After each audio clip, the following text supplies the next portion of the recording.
वज़ीर-ए-आज़म नरेंद्र मोदी अपने 2 रोजा जापान के दौरे पर हैं। उन्होंने आज जापान के वज़ीर-ए-आज़म शिंजो आबे के साथ जापान के यामानाशी में फानुक को ऑपरेशन का दौरा किया। आपको बता दें कि फानुक को ऑपरेशन रोबोटिक्स और ऑटोमेशन की सर्विस देने वाली एक फर्म है।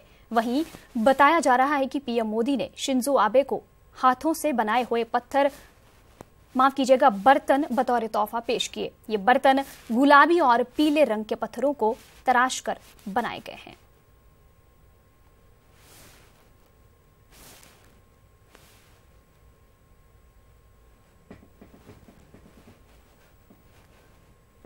प्रेस कॉन्फ्रेंस हुई जिसमें कांग्रेस लीडर अभिषेक मनु संघवी ने नोटबंदी को लेकर पीएम मोदी को सख्त तनकीद का निशाना बनाया। उन्होंने कहा कि नोटबंदी के बाद जम्मू कश्मीर में मिलिटेंटों के हमलों में कमी नहीं आई है। मनु संघवी ने कहा कि पीएम मोदी जापान के दौरे पर तो जा सकते हैं लेकिन नक्सल मुतासिरा इलाकों के लिए कुछ नहीं कर सकते। वहीं मनु संघवी ने राजनाथ सिंह पर भी निशाना साधा है। Demonetisation will finish off Naxal funds, मुख्यमंत्री रमन सिंह कहते हैं। माननीय प्रधानमंत्री कहते हैं quote unquote, demonetisation has effectively neutralise Naxalism and terrorism.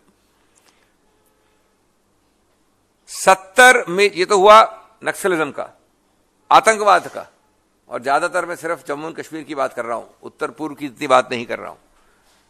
Jammu and Kashmir में आतंकवाद का 70 मुख्य आतंकवादी वारदातें हुई हैं 2016 के डिमोनेटाइजेशन के बाद। 120 सुरक्षाकर्मी वीरगति को प्राप्त हुए हैं। 64 या अब हो गए करीब 70 मानता हूं मैं, सिविलियन डेथ्स हुई हैं। ये क्या हो रहा है इतना भी मालूम नहीं है किसी सरकार को।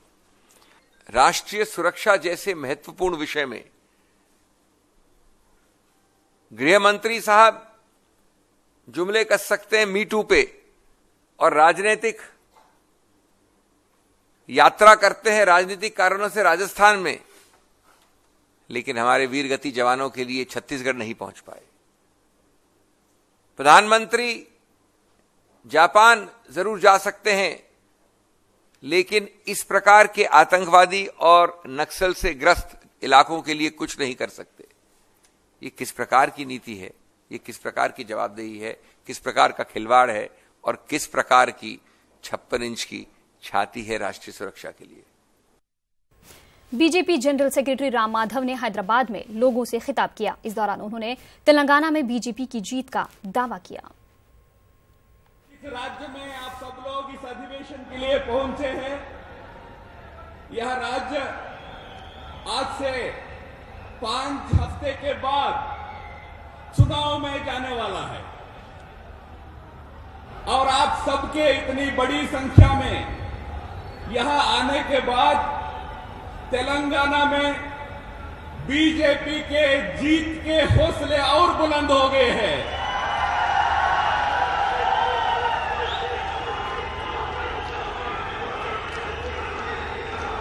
वैसे तो यहां अभी